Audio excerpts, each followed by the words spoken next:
C'était hier à la Cotinière sur l'île d'Oléron. Retour au port, les cales sont pleines et pourtant une partie de ce poisson va terminer dans une benne à ordures sous une couche de teinture bleue pour éviter les ventes sauvages. Depuis 3 semaines, les cours chutent.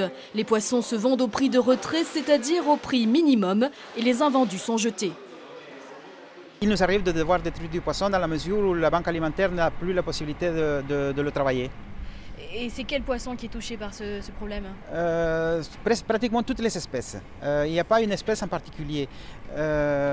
Mais celle qui ressort le plus, c'est bien le merlu, actuellement la lotte. On a eu même la semaine dernière des problèmes de vente avec la sole et le bar, ce qui est vraiment inquiétant parce que là, on commence à toucher les espèces nobles.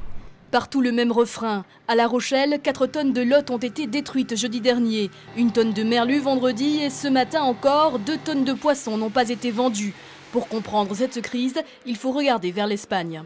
Nous pensons que le poisson ne se vend pas beaucoup dans un premier temps parce que le marché espagnol lui-même ne vend pas. Il y a une crise en Espagne et comme tout le monde sait, le marché du poisson européen, c'est bien l'Espagne. Et dès qu'eux, ils arrêtent d'acheter, ça a une répercussion directe sur le nôtre.